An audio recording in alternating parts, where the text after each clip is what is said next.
That's his only crime. You think he should be in prison for 20 years because you're a fascist. You don't care what the facts are. You don't care if this is unjust. You only care that the machine state has decreed you are not to be locked up. And this is the problem I have with the left. They don't know the facts. They don't care about the facts. They view morality as a blanket government stroke of the pen, and every person, regardless of their crime, should be in prison for decades. I reject it outright. The people who fought cops should go to prison. They did. It's been 3 years. Hey y'all, and welcome to Politbrawl News. My name is Brian, and Tim Pool absolutely smokes and humiliates this just cooked lefty progressive kid who apparently knows nothing about the topic at hand here. He's gonna have to learn this the hard way. Let's dive in. Yeah, I'm genuinely confused. Okay, that let's you're try not this listening again. to me because Well, I am, obviously, if I ask you a question and you just don't answer, and then you go sophistry. Because I only speak ad hominem. I only speak on. I haven't done ad hominem.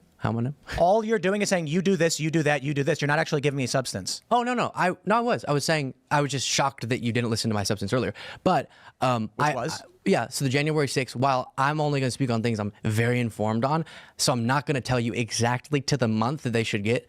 I do respect the fact that they were prosecuted in a court of law, and I don't think Trump, to send a message to his base that what happened on January 6th was good, which is why he would do such a pardon, should be pardoning folks who were violent. Or I think 3 years is long enough. Yeah, and that's a wrong stance, but okay. How is it wrong? I just explained it to you. No. You didn't. You said the court process should play out the way it is. My opinion on the amount of time should be served for a crime is not just wrong because you like courts. No, I get that. You need to explain I'm saying why the time frame I'm asserting should be longer than 3 years. No, I'm saying the default, you have to have overwhelming, compelling evidence that someone has been wronged to justify a president stepping in and saying, I'm subverting the justice system outcome. Do you agree with that premise? No. That's immoral. So you're making a fascist argument. A fascist argument? You are making the fascist argument that the hierarchical structure of government is just and should be upheld regardless. Why? Okay, I'm not going to ask that. This is right. And so the system we have is I'm just not loving, and this is a way of celebrating violence, that Trump is celebrating those as far as a pardon and in his rhetoric and in his national anthem thingy, people who attacked the Capitol. Why did they attack it? Because they believed lies about the election. There's a variety of reasons why people were violent on January 6th. Largely that they believe the election was stolen. You could just be like, hey, that's bad. You don't have to keep going. I've called for their arrest and prosecution. Like, this is not a shock to my audience. My reporting is responsible for the arrest of a couple of January 6th My point is that if you've got somebody on a misdemeanor charge who's been held without trial, a pardon makes perfect sense, unless you're a fascist. And the system is just. So it's like Benjamin Franklin, who said it is better that 100 guilty persons escape than one innocent person suffer. You've taken the Otto von Bismarck approach of it is better that 10 innocent people suffer than one guilty person escape. No. Yeah. Well, okay, you have. No, right? I So haven't. No, stop. You don't know anything about these January 6 cases. You don't know why these people are in jail. You don't know that a man is in Brooklyn right now for 3 years without charge or trial. And when Donald Trump says these people have been held for too long, you say, no, Trump is wrong. Keep them locked up. That's fascist. Dude.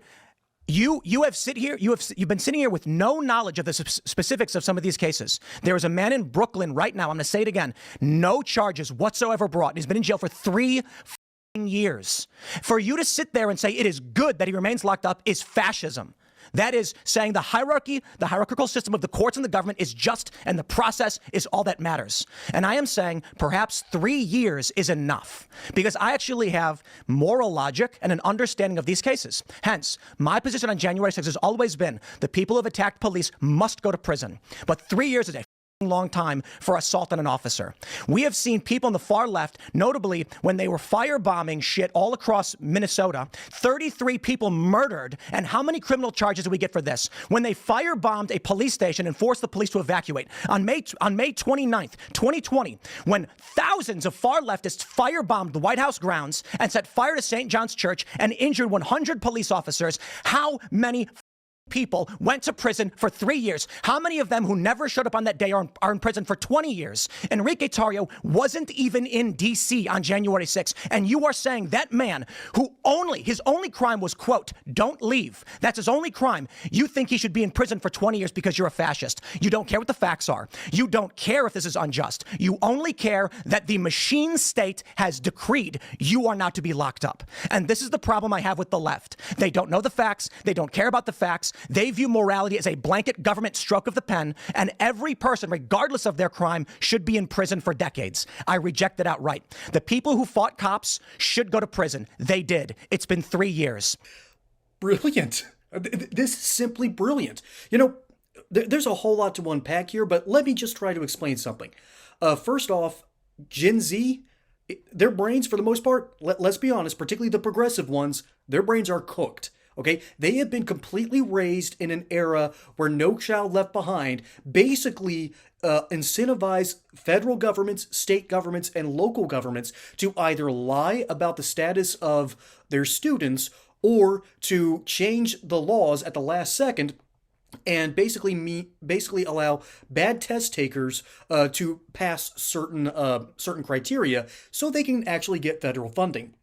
Basically, it was the real reason that everyone clapped when the federal government passed that law was because it gave the feds an excuse to weaponize the Department of Transportation against rural regions. And not just rural regions, but also black ones as well. And it was just basically an attempt to say, we don't have a good way of justifying y'all getting money. That's what No Child Left Behind actually did. George W. Bush signed it. It was one of the worst pieces of legislation that he signed. There was another one that was pretty terrible. I believe it was called the Patriot Act, but that's neither here nor there. The problem here is this Gen Z kid has been raised in an education system that is basically designed to fail you upwards. It is designed to make you intelligent enough to, and I hate quoting George Carlin, to make you just intelligent enough to pull the knobs and levers and not question what you're actually doing. This dude has zero questions. This kid has no idea what he needs to be asking or why he needs to be researching. His name is Luke Beasley. And first off, with a name like Luke Beasley, you sound like a second-rate country artist that thinks you need to emulate Florida Georgia Line and not Johnny Cash. So, yeah. And furthermore, this kid apparently takes over for the David Pakman show, and that's a whole nother ball of wax to undo. He's the very tail end of Gen X or the very beginning of millennials, but these two guys represents what's wrong with the progressive movement. First off, the first thing wrong with these guys, I've got it somewhere, got a nice little U.S. Constitution. And if you've taken any of the Hillsdale courses, which I highly recommend you do if you have some spare time, their lectures are about 30 to 45 minutes long. And if you take one of their free online courses, you'll learn pretty quickly that the progressive movement in America was an attempt to basically get around this thing called the U.S. Constitution. They were doing that in the late 1800s. They were doing it in the early 1900s. Woodrow Wilson made policy. FDR made everything worse. And pretty much everything since that point, government has gotten outside of its bounds because Congress won't do its job. The Supreme Court is telling Congress to do its job. And the executive office is just stamping things left and right. So we need a return to this, but I can guarantee you people like Luke Beasley aren't smart enough to think, wait a minute, why was the founding document set up in such a fashion? Why is it that we have a Congress that tells the executive this is what you do? Instead, what has happened over the past 130 some odd years in America is Congress has said, hey, we can't get anything done anymore. President, you go and do it for us. And just now, once finally the Supreme Court has returned to its senses and actually looks at the Constitution and says, no, you can't do that, and they struck down the Chevron decision, this kid instead thinks it's a good idea to have a more progressive government that gets around these little checks and balances thingies. Okay, we don't need those in the modern era. That's what a progressive is, and Luke Beasley here calls himself a progressive. Well, whenever you hear the word progressive, equate it with the same kind of tantalizing sensation you get when you smell some fresh fertilizer, okay? That's what you need to have, that sort of disgust when you hear someone say, I'm a progressive. What they're really saying is, do what I tell you to. And furthermore, I think the worst thing about this little segment isn't the fact that Tim Pool is getting visibly angry, which is rare. He usually stays very composed on his show, and I remember watching this firsthand because I'm a huge fan of the show. And I remember cheering as this part went on. And it's not because he's getting everything right here. The ironic thing is, you need to dig a little bit deeper into the guys that he's talking about. Their stories aren't great. Particularly who did he bring up? Enrique Torres? Yeah, that one's kind of sketchy, and he's also likely a federal informant, but that's neither here nor there. What matters is Tim Pool didn't look at a single headline and let that inform him. That's what Luke Beasley does, all right? That's what these little progressive kids do. That's what a lot of Gen Z does. And I know a whole bunch of Gen Z kids are now waking up and realizing, wait a minute, something's wrong here. Something's wrong with our education system. Something's wrong with our politicians. Trump is saying something that we've never heard before, and it sounds right because it's going against the narrative that they've had shoved down their throats, and they're just rejecting it right and left now.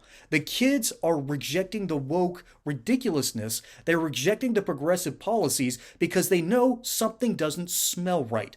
Meanwhile, Luke Beasley's out there trying to push this BS and call it, oh, no. This isn't garbage. This is new stuff. This is new stuff that we want you to try and eat. No, thank you. I am not eating BS for dinner. That's what Gen Z is starting to realize. And this kid, he's just behind the times. He is smart enough to read a headline. And let me put it to you this way. He's smart enough to read a headline from The Atlantic and know that The Atlantic is full of smart, witty people that have a much drier sense of humor. He is smart enough to probably read a headline from the Wall Street Journal. And he's smart enough to realize that when the Wall Street Journal says something, you probably need to listen because it's good economic advice. But he's not smart enough to read what's in the Wall Street Journal and then I am going to make some predictions. I'm going to put a little bit of investment into what they're saying, see if I can't make some money. And then he's not capable of reading The Atlantic and actually getting the joke at the end of the article because he's simply just not capable. In the words of Gen Z, this kid has cap, and it's a cap on his level of intelligence. Forget the thinking cap. Those apparently aren't worn on progressive heads anymore. This kid is, to quote Gen Z, cooked.